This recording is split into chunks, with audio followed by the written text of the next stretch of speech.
Saturday Morning Physics is sponsored by the Physics Department of the University of Michigan, by the Dr. M. Lois Tiffany Endowment, and by gifts from friends of the program.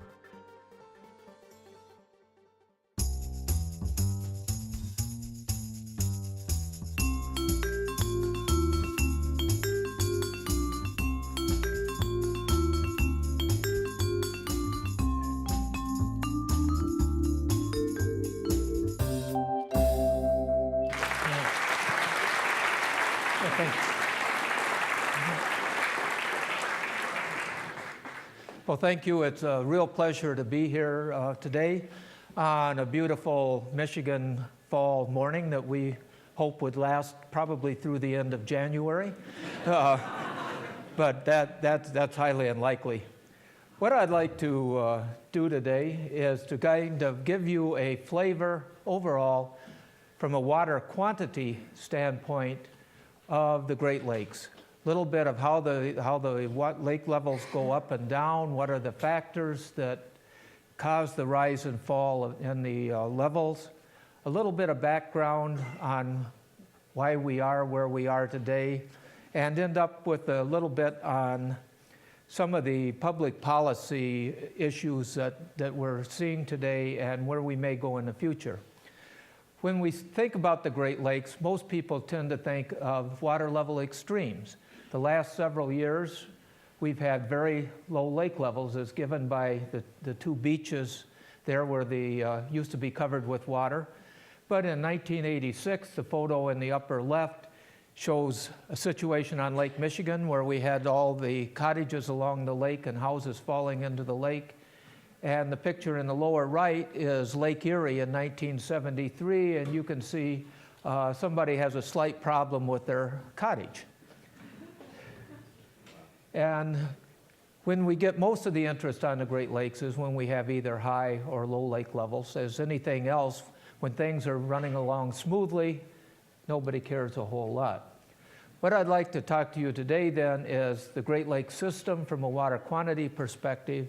Take a look at the water balance, the types of lake level fluctuations, looking at some of the anthropogenic or man-made or now woman-made changes that we have in the conditions, looking towards the future and some of the policy implications.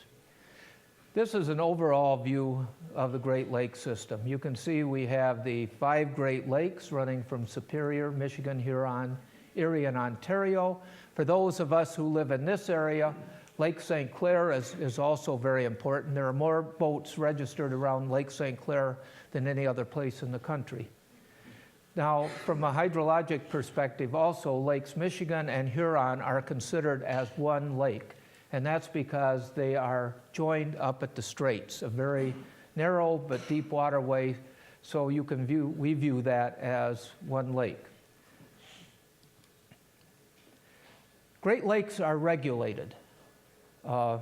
Most people think of them as being a nice natural system, but we have 3 control points on the Great Lakes. 2 are artificial and 1 is natural. Taking a look first at Sault Ste. Marie. Most of you have probably been up and seen the Soo Locks, but most people don't realize that Lake Superior is a regulated lake. The water coming out of Lake Superior is controlled. And it's controlled by a series of gates shown in the middle right-hand picture. To your right, the water is coming out of Lake Superior, and then to your left, it's flowing down the St. Mary's River. That's the international bridge to Canada, but these are a series of gates. Right now, you can see by the white water there, 1 gate is open, and those gates control the amount of water that's being let out of Lake Superior. Second point, which is a natural control, is Niagara Falls. Niagara Falls is a hydraulic control because when you come down below the falls, nothing that happens on Lake Ontario or the St. Lawrence River has any impact on Lakes Erie, Michigan-Huron, and Superior because of the falls. So that's our main natural control. And then the final one is the St. Lawrence Power Project down around Messina, New York, and Cornwall, Ontario. And that is a big power dam that crosses the St. Lawrence River. And that power dam regulates Lake Ontario. Lake Ontario is the most regulated lake in the system because it's got a very small surface area but a huge outflow. So those are the main control points. Looking at the water cycle or the hydrologic cycle that really drives the Great Lakes rising and falling, we have precipitation falling on the lake surface. The precipitation, when it falls on the land, leads to runoff. We have evaporation from the lake and inflow and outflow, and the delta S is change in storage. As more water comes into the lake than leaves, the lake rises, and we increase the amount of water stored on the lake. Looking at Lake Erie, again as an example, this shows you how the precipitation, runoff, and evaporation vary throughout the year. You can see the blue is the precipitation. We have fairly uniform precipitation through the year. We don't have a monsoon season and a dry season like they do in several parts of the country. The runoff, as you might expect, in brown, tends to peak in March and April and sometimes in February as we get the snow melting and running off. And the evaporation, unlike most small lakes in the country, our peak evaporation runs from October on Lake Erie to December, January, and February on the upper Great Lakes. The reason for that is the Great Lakes because they're so large, have such a large volume, they can store a lot of heat. And so the lakes reach their maximum heat starting in the fall when the air starts to get cold. And then when we get this cold Canadian air that comes down over the lakes, particularly you see it on Lake Superior, that air is cool. Cool air cannot hold as much moisture as warm air, and when the air hits the lake, it warms up and then starts sucking the water out. And what results is the snow belts. If most of us here watch the news and you see all the time on the western side of Michigan, it'll always be snowing in the winter. They have a lot of snow, and that's because the cool air comes across from Wisconsin, warms up, sucks water out of Lake Michigan, comes back over the state of Michigan, cools, and then it dumps the moisture as snow. When we get the large amount of water supply in the spring, the blue line shows the inflow into the lake, and that would be from the rivers and primarily the connecting channels.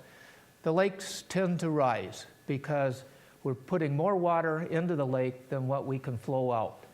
So the lakes tend to rise, and the outflow in the brown slowly rises.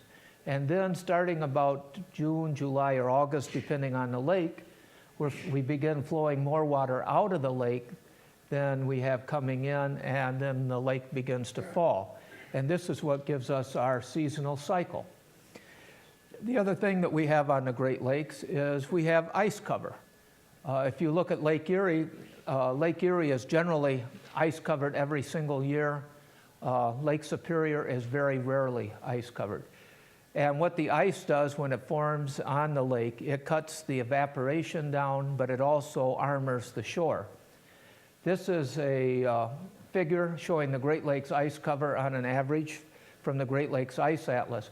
And I might mention that most of this data that I will be showing, or a lot of it, you can get from the website of the Great Lakes Environmental Research Laboratory, which is www.glerl.noaa.gov.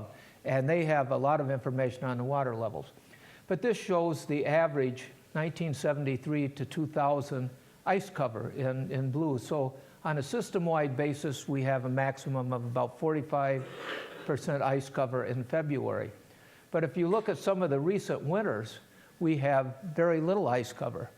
We've had very warm winters, particularly up north. Lake Superior, the last few years, has been warmer than it has ever been in history. Now taking a look at the types of water level fluctuations, we have the interannual, and that's what it does from year to year, multi-year changes, and that results from increased rainfall in some years. Other years we might have very warm temperatures. We've also changed diversions, and we've done dredging in the channels. These can all affect the interannual multi-year seasonal cycle. The seasonal cycle results, just as I've shown, from changes in runoff, lake ice, changes in ice retardation. What you have on the St. Clair River in particular is you will have a number of ice jams during the year. Those ice jams tend to hold the water back on Michigan-Huron, act just as if you were putting a dam in. And then when the ice jams break, then you get the surge of water coming out. And the final one is storm surges. And we see these most often on Lake Erie, where you can have difference from one end of Lake Erie to the other of up to 18 feet. And these are caused by winds and storms coming across the Great Lakes. Now taking a look at the actual data. Great Lakes have been pretty much as we see them today for the last 2,500 to 3,000 years. So we have a long history of the lakes going up and down. However, if you look on the far left-hand portion of that, we only have about 150 years of those 2,500 years where we have measured data. The data that you show on here is obtained by looking at beach ridges along Lake Michigan. And these beach ridges can be used in conjunction with carbon dating to try to determine how high the lakes were and when those beaches were formed. This works pretty well for determining high lake levels. It doesn't work for low lake levels. This graph shows the annual water levels running from 1860 to date. We have good water level measurements for all of the Great Lakes from 1860 to the present time. We do have some data prior to that. What I'd like to call your attention to is the top is Lake Michigan-Huron, the bottom is Lake Erie. You can see the lakes are very well correlated. When Michigan-Huron generally goes up, Erie goes up, and vice versa. One of the things to look at, which I'll be talking about a little bit later, is you see about 1885 a big drop in the levels of Michigan-Huron, which you don't see as large a drop in Erie. And the same thing occurring about 2000. We get asked a lot of questions. Can we see cycles in this data that you can use to predict or analyze the data? There are some statistical cycles in the order of 7 years, maybe 11, 30 years that you can pick out using statistical analysis. The people using the Paleo levels believe there's a cycle of around 160 years. But as with anything, you have to be very careful of the cycles. Some studies done a few years ago analyzed the Great Lakes water levels in terms of the stock market and, if you're a fashion aficionado, the hemlines. And what they discovered, when the stock market was high, the lake levels were high. When the market was low, the lake levels were low. With the hemlines, you found if you look at the flapper era in the 30s and very short skirts, you look at our record lows in the 60s, mid-60s, the mini skirt came on the scene. So you can look at things. We've done it with sunspots. So you can do all kinds of things if you've got enough data and you've got the time to do it.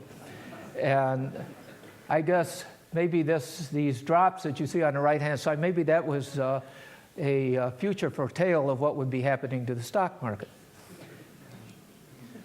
If we look at the seasonal cycle, we see a general minimum in the seasonal cycle in January, February, and a maximum in July.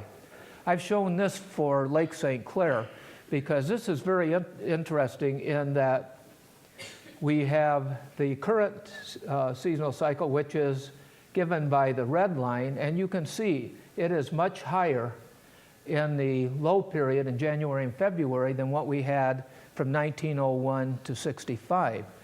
Part of this, and a good portion of it, is due to we dredge the channels and build a cutoff channel in Lake St. Clair, bringing additional water, letting it flow through from Michigan-Huron. As a result, we have had a lot less ice jams, and so Lake St. Clair has not been dropping. And of course, this has an environmental impact. When we do have a large ice jam, which we had, I guess, about 6 or 7 years ago, the lake went way down. We had about a 75% blockage of the flow, and it went down at a time when all the migrating ducks were coming in, and they said, look at all this nice expanse of dry land we can build our ducky condos on. So they all put their condos, laid their eggs, and then the ice jam broke. And you can guess what happened. It was somewhat devastating to the ducks. This is a graph of the Lake Erie storm surge of December 1985. That was a large one. And this was probably about 15, 16 feet. What happens is you get a storm front coming from the southwest. The wind comes along the surface of Lake Erie. Lake Erie is a very shallow lake. And so it just piles up the water, pushes it down to the end of Buffalo. So Buffalo goes way up, and then the Toledo area goes down. This is a picture taken on, I believe it's on Put-in-Bay Island. And they went out and took this when the water was all down at Buffalo. So you can see the expanse. And we used to have ships sit on the bottom of the lake going out of Toledo Harbor. Now we forecast these, and so we don't have the people know that it's coming, so we don't have the problem. Another factor that we have is the Great Lakes are still rebounding from the glaciers. And this impacts a lot of the area and a lot of the people that live along the lake. If we look at Lake Superior up at the top, Duluth is actually slowly sinking into Lake Superior at the rate of about 11 to 12 inches per 100 years. The area up at the the far north of Superior at Michipicoten, it's rising out of Lake Superior. So they've got docks and that where you used to be able to come in and put boats in that are now out of water. They're having record low lake levels. Right now we have an ongoing problem at Georgian Bay. Georgian Bay is rising with respect to the outlet at Harbor Beach at the south end of Lake Huron by anywhere up to about 18 to 36 centimeters per 100 years, or roughly about a foot per 100 years. The people up there are screaming that they can't get their boats in the water, they can't get out to their cottage. They're writing letters to the Prime Minister of Canada, to people in the US. So this is an area that is a natural area and a natural effect, but upsets people immensely. While at the same time, we've got in southern Lake Michigan, we've got the water the lake is slowly, the city's slowly going down into the lake, like at Chicago, but not as fast as Duluth. Our anthropogenic effects that we have are lake regulation, controlling the levels of the lakes. That changes the lake levels. Connecting channel dredging, as we want bigger and bigger ships to go through the system, we have to dredge channels through the Detroit River, the St. Clair River, Lake St. Clair to allow those ships to go through. As I mentioned before, we've got changes in the ice jams. We also have diversions in the system. We have a diversion at Chicago, which is still in the monitored and run by the U.S. Supreme Court, because the 7 Great Lakes states plus the province of Ontario sued the city of Chicago to stop taking so much water out of the lakes. We also have other diversions, which I'll talk about a little bit later. And finally, we have climate change. There's been a lot of seminars here and lectures at U of M on climate change, and we'll just take a brief look at that. The lakes are really regulated and controlled by the Boundary Waters Treaty of 1909, and this was between the President of the United States and the Queen of England. And things have changed now, but it established the International Joint Commission, and they are in charge of monitoring what happens along the border of the Great Lakes. There are 3 orders of use for Great Lakes water. First off, The primary use of the water has to be domestic and sanitary. People have to have enough water to drink.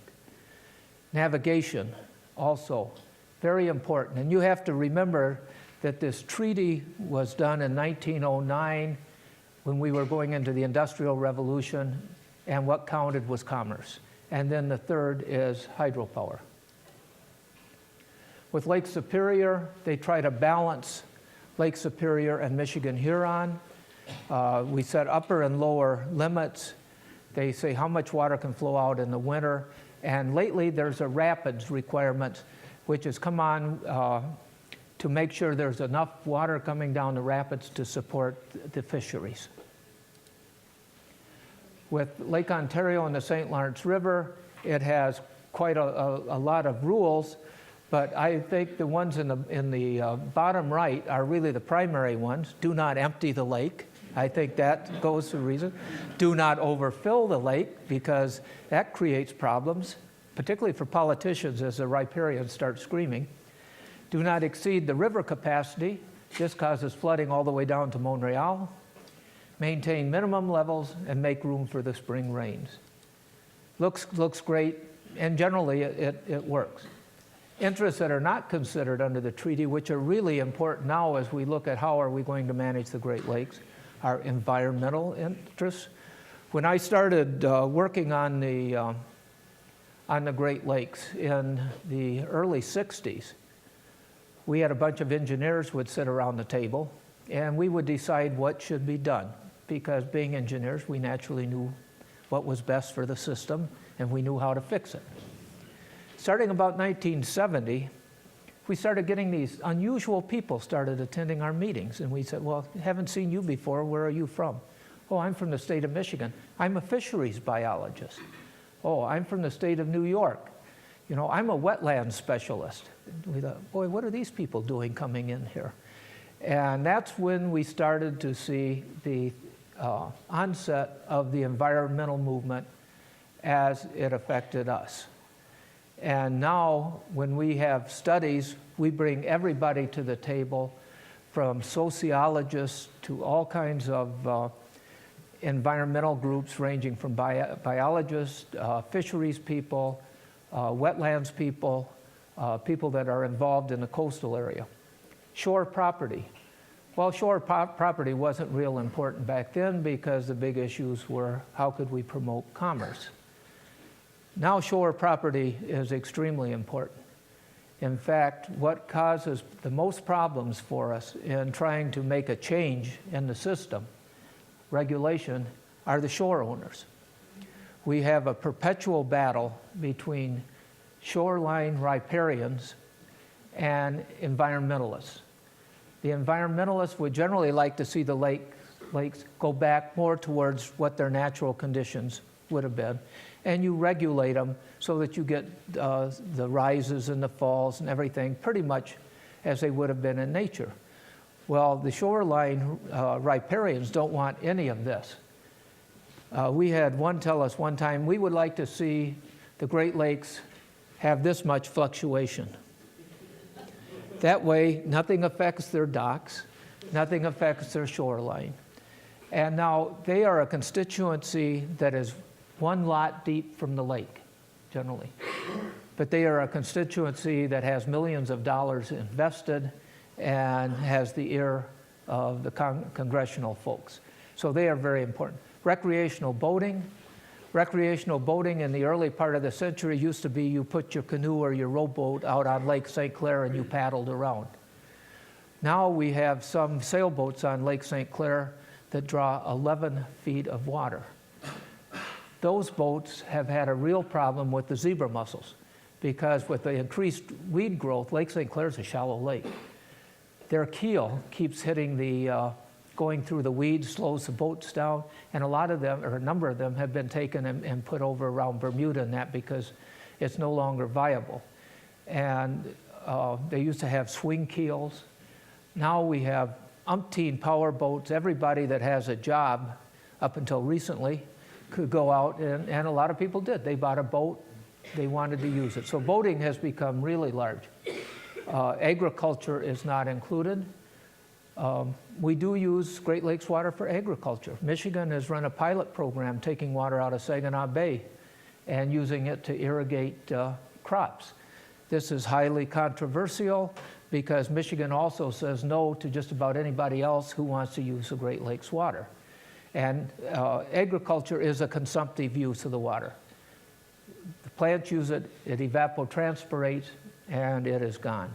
And tourism. Now, tourism is probably going to be the biggest industry in Michigan now that, you know, the car industry seems to be going down the tubes fast. Our tourist industry has really boomed. We highlight people coming up to the lakes, visiting the Great Lakes. In the winter, going skiing, going snowmobiling. And this will probably work as long as we don't get sufficient climate change to cut a lot of the snow out. Because then you have another problem. Then we advertise, you know, year-round use of the lakes and the beaches. Taking a look at some of the impacts of the diversions net on the Great Lakes. We have 3 diversions. The 2 most famous ones are the Chicago diversion, taking the water out at Chicago. That started in the late part of the 1800s. They did that for one simple reason. They had all their drinking water that they could use in Lake Michigan, so they put their drinking water intakes out in the lake, drew water in. Then they said, well, we're getting a lot more people, we got to get rid of our sewerage. Where could we get rid of our sewage? Well, we got this big lake. So just upstream, where the current flows of the drinking water intake, they put their sewage outflow. Well, you can imagine what happened. Chicago started having typhoid epidemics, a lot of problems. So they said, well, this isn't really going to work anymore. However, we do have the Illinois River down here. So what we'll do is, instead of dumping it in the lake, we'll dump it in the river. Well, if you dump something like that, you've got to have water to flush it down. It's just like having a toilet. The toilet was Lake Michigan. You took the water out of the lake and you used it to flush the sewerage down to the folks downstate Illinois and the Mississippi River. And they said, well, this is great. We can use even more flushing. So they ramped up the diversion, and then the state sued, and the province of Ontario and the Supreme Court said no more. So it's limited right now to about 90 cubic meters per second of water. The Welland is just bypasses Niagara Falls. It used to be just for the Welland Canal for shipping. Now it's primarily for hydropower production.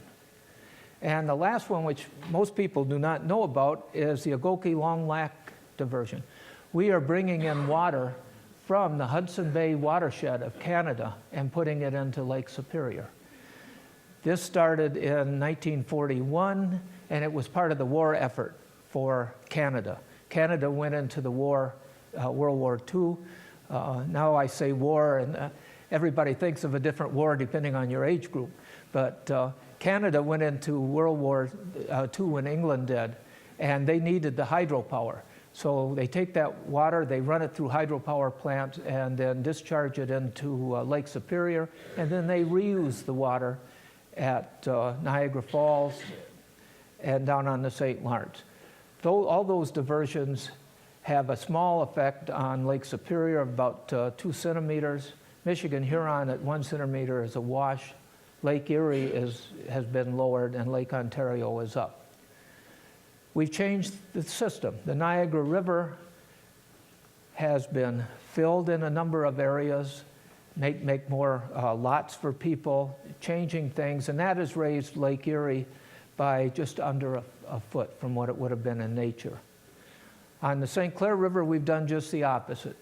We did sand and gravel dredging from 1908 to 1924, big drop in the levels of Lake Michigan-Huron, because if you increase the capacity of the St. Clair River, you've changed the amount of water that can flow out of Lakes Michigan-Huron. So we had that, and then in 1935, we had a 25-foot dredging projects so we could have bigger freighters go up and down the river. In the mid-50s, we had another navigation project. So these have lowered Lakes Michigan-Huron by just under a foot this century. Well, that is not a problem when the lake levels are at record highs. People say, take all the water you want, get it out of the system. But right now, that is a major problem for the people at Georgian Bay, and they say, you've got to do something about this so we get our water levels back up. And then Congress says, if they write enough letters, well, you've got to do something about it. So right now, we're spending $15 million looking at the exact reasons why the lakes have dropped and what we can do if we can change the regulation of Lake Superior to make it a bit more beneficial to all the people in the system. And this shows you some of the problems with the ice jams. This is a St. Mary's ice jam in December of '86.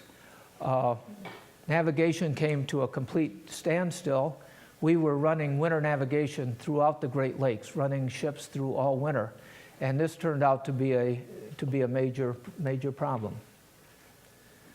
Coming around to what we've got today is an issue of, is it riverbed gouging? What's caused Lake Michigan and Huron to drop relative to Erie? This is an article in the Detroit Free Press. It shows ships going down the system, shows a Coast Guard icebreaker, and says, study blames humans for drop in Huron and Michigan.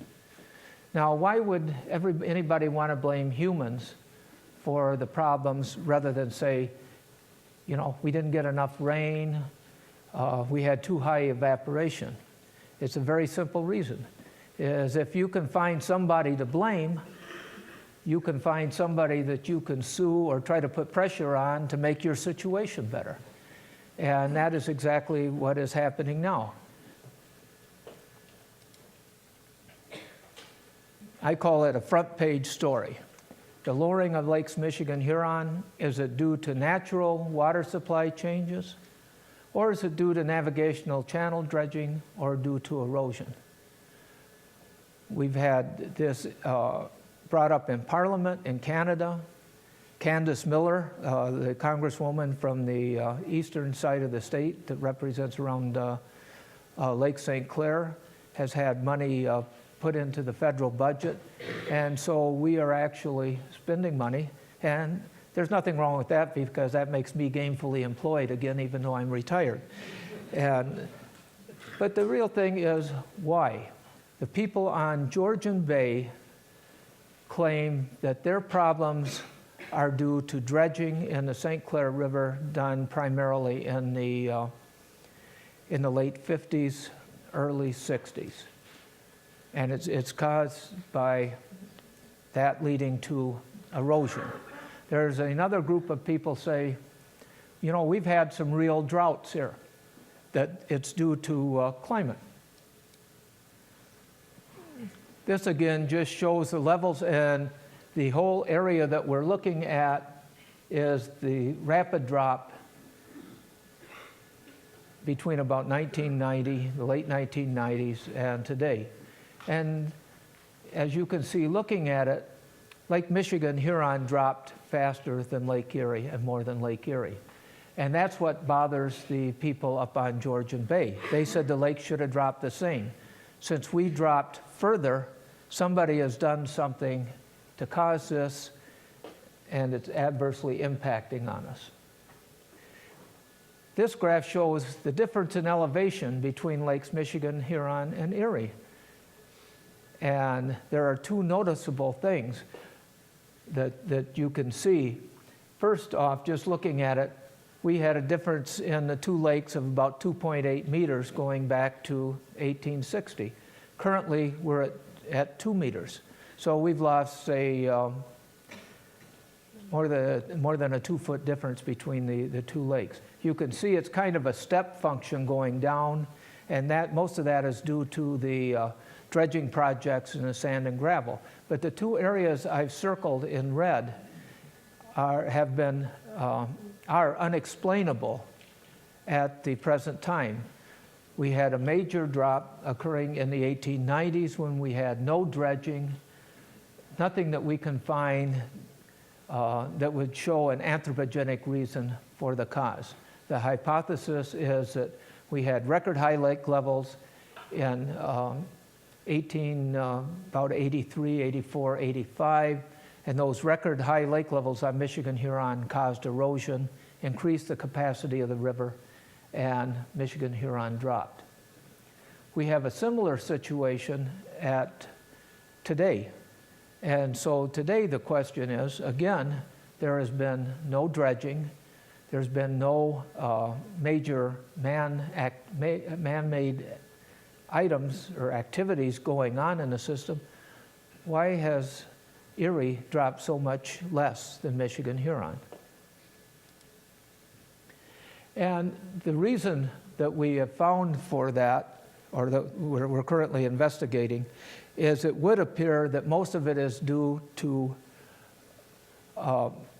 climate, you might say climate change, climate variability, in that our water supply coming in, the precipitation to the upper Great Lakes has been greatly reduced, while the precipitation to Lake Erie has been relatively high. The other is the upper Great Lakes have been extremely warm, setting records all throughout the basin. When that happens, you get higher evaporation from the Great Lakes, but you also have the plants using a lot more water, and therefore you've got a lot less water supply runoff coming into the lake for the same amount of rainfall. And this we view as what could be a precursor for climate change. When you look at the climate issue, we first started studying this, I believe, in the 1980s, and we've had a whole series of studies looking at climate change and the Great Lakes. We're in a part of the country where right now it's hard to say we have a major impact due to climate change. We do know that our diurnal temperature cycle from the daytime high to the daytime low has changed. We have about the same highs, but our nighttime lows have moved up. And that is consistent with what we expect from climate change. But we've been looking at the latest global climate models, general circulation models, and trying to extract from these what it might mean for the Great Lakes.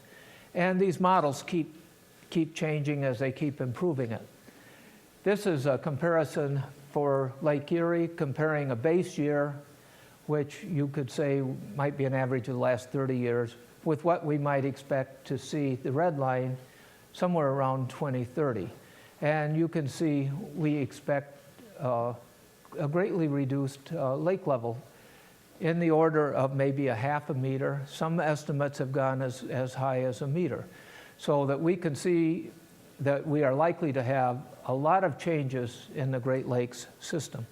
If you take and drop a meter or 3 or 4 feet of water from Lake St. Clair, from Saginaw Bay, or from Green Bay, you will find you may reduce the amount of water that you've got in there, the surface area, by maybe 30%. The Free Press did a picture of that, took a map, and I showed them how to do it, and they actually put here's where the water would be under say a meter drop, and it's amazing how much the lakes contract. So we're looking at a lot of changes that could occur, and 2030 is not that far ahead. We are seeing climate change, though, real impacts as you go up north. The permafrost is melting, causing real road problems in Alaska, in the Yukon, in the Northwest Territories. You can now go through the Northwest Passage a lot of the year. It's been on the TV, the problems the polar bears are having, and there's a lot of environmental impacts.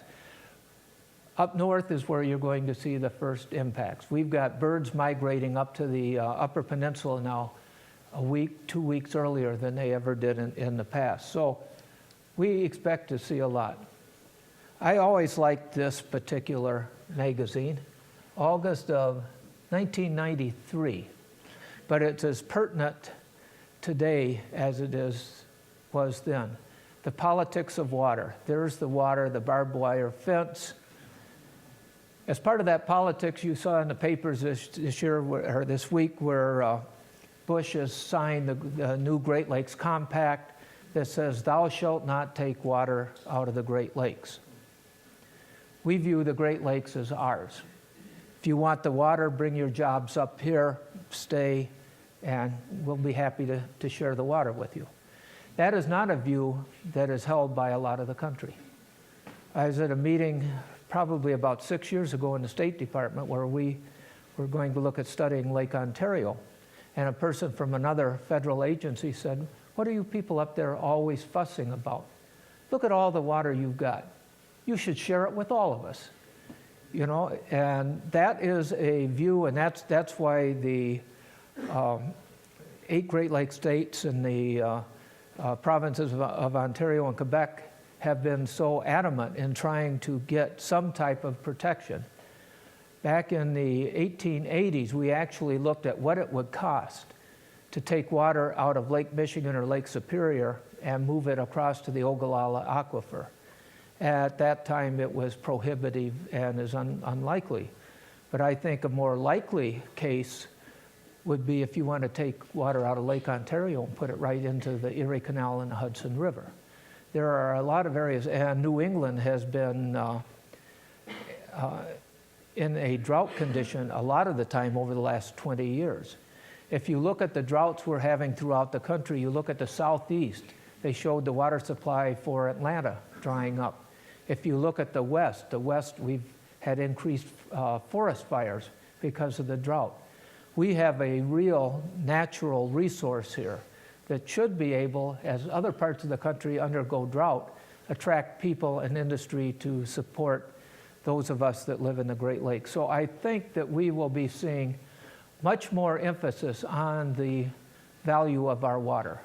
It is why industry was originally congregated along the Great Lakes and why we could be in the future. When we look at the low lake levels, those of us who have a little longer perspective, remember, it's kind of like deja vu. We've been here before. I was fortunate to start working on the Great Lakes after paving the rivers in Southern California in about 1962. We were just going into what turned out to be the record low lake levels of 1964. Everybody in the Great Lakes here had a theory. Why were the lakes going down? And the theory sounds funny to us today, but it's one that I found in going out and giving talks and working with different groups. It's that the atomic testing by Russia, China, and the US in the 50s and the 60s were causing the low Great Lakes water levels. And it sounds funny today, but that was the view back then. The nice thing about that testing from a science standpoint is that as we do sediment studies in the Great Lakes, we can take sediment cores and we can do radioisotope analysis, and we can see, 19 such as that. That's when the Chinese tested. We've had this much since then. Here's when the Russians tested. And it has been useful. But we had the similar conditions in 1964. We were going out, explaining to the people, trying to say, here's why the lake levels were low. We're doing it again. People are very resistant to accept natural cause and effect in our age of computers, where we think that we can control because we have technology of most things. We're finding with the hurricanes, with the tornadoes, with the recent floods, that we really don't control as much as we would like to. But we have been there before. We will probably go there again, because following this particular record low lake level episode, we had 30 years of exceptionally high Great Lakes water levels, and that's the area when the people all bought the big boats and everything. Now we're going back down again. Whether it'll last 30 years or not, nobody really knows. But what we're looking for today, as we try to set goals for how should we develop the Great Lakes system, we would like to have sustainable development. You don't drain the water from the lakes for industry or for any other purpose, but you make it available so that it will be there for our children, our grandchildren, their grandchildren. The other thing at the same time is we want to try to reduce vulnerability. You know, we would like to have it so everybody doesn't get flooded once in a while. or people can't get to their docks. So we want to have sustainable development. We want to be able to use it for commerce, for hydropower, which is cheap power, for people to go out in their boats, but we want to try to limit the losses that might be obtained. Looking at some of our objectives, we have regional economic development, environmental protection, and equity. Equity is turning out to be a major issue these days. What is equity? Equity is in the eyes of the beholder. If you're a property owner, equity is keeping everything safe so that you don't have a problem.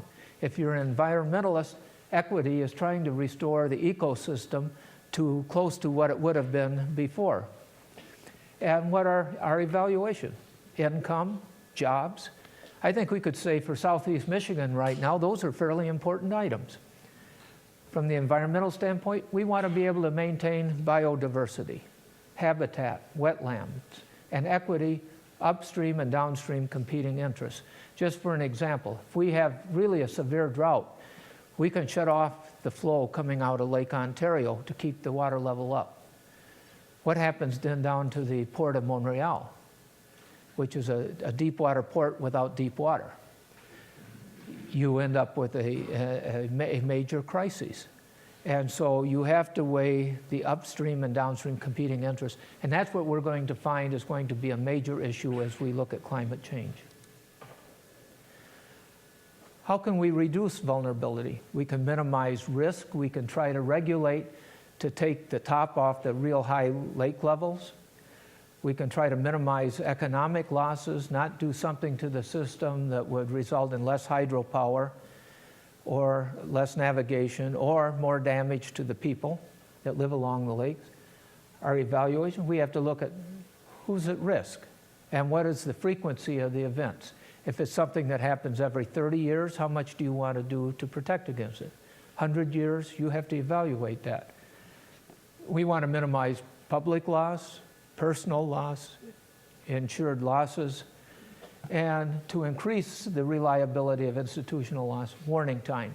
And we do lake level forecasts. They're published by the Corps of Engineers, and there's also a experimental forecast that's published by the Great Lakes Environmental Research Laboratory on their website. So we're trying to be able to look ahead, use a new seasonal forecast from the Weather Service to reduce vulnerability and increase warning time. What are some of the policy options that we have? We can let nature take its course. That's kind of the null hypothesis, and people don't tend to like that. In the mid-1960s, we looked at putting sills, like small dams, in the bottom of the St. Clair River to hold the water back and raise the levels. When the lake levels went up to the record highs, do you think anybody wanted the sills in there? No. So fortunately, by the time we got them designed, the lake levels have gone up. No need for them. You can always figure that when you start a study, at the end of the 5 years or 10 years of the study, the times will change as much, so you really don't have to do anything that was recommended by the study. And that's pretty much been my experience over about 45 years of doing this. Regulate Lake Superior and Ontario to incorporate additional interests. On Lake Ontario, we looked at including the environment and including recreational boating as two of the interests. And what we found is this caused conflicts with the other interests. Try to maintain average lake levels. You know, an average is just a point that we go through running from a minimum to a maximum. But a lot of people think, well, average is something that we can set and run right along. Import additional water from Canada. You know, we actually looked and considered doing this in 1964-65, bringing water into Georgian Bay from the Hudson Bay watershed, and then using that water to raise the water levels. Now, pretty much public opinion is against the importing of additional water. We still bring it in from Canada a lot, but now it's in terms of beer, so it eventually gets in the system, but it's not quite as effective. We've looked at partial regulation of Lakes Erie and Michigan-Huron. Nobody wants it but the shoreline owners. We can regulate Lake Erie. We can put in structures for millions and millions of dollars up at the head of the St. Clair River to regulate the lakes, but do we really want to have partial regulation of the system? The answer to date in all of our studies has been no. People have talked about regulation of groundwater withdrawals from the Great Lakes. That's been in the news for the last couple of years. I think it's with Nestle wanting to take water out, put it into containers, and ship it out of state. We might do what British Columbia did to help the drought and all the needy people in LA. They sent some great big tankers up there, and they filled it with nice, fresh Canadian Rocky Mountain water, going to bring it down to LA. The Premier said no. He says, we will not, absolutely not do that. If you want to fill it with beer and send it down, you can do it. But they cut out water. So it's going to be, water withdrawals are a political issue right now. They generally don't affect the Great Lakes, per se. What you're talking about, you never see it. But what they do impact is the tributary streams, where you may dry up some of the groundwater source. And regulate consumptive uses of the Great Lakes and tributary waters. And I see I didn't capitalize lakes, which happens quite a lot. But looking in at regulating what industries can use the water and whether or not they have to return it. And with that, I would like to end the presentation with a slide of Lake Superior. We have an amazing water resource on the Great Lakes. It has benefited our area for hundreds of thousands of years in reality, but mainly for us, it's been since the glaciers left 10,000 years ago and the system that we've had for the last 2,500 years. So our job as hydrologists, as scientists, as engineers, is really to attempt to understand the system so that we can do a better job of helping the citizens in managing the system in its most productive ways. And by managing, that can also include keeping the system in its natural state. So I appreciate your attention, and it's been a real pleasure being here and talking with you this morning. Thank you. Thank you. Yeah.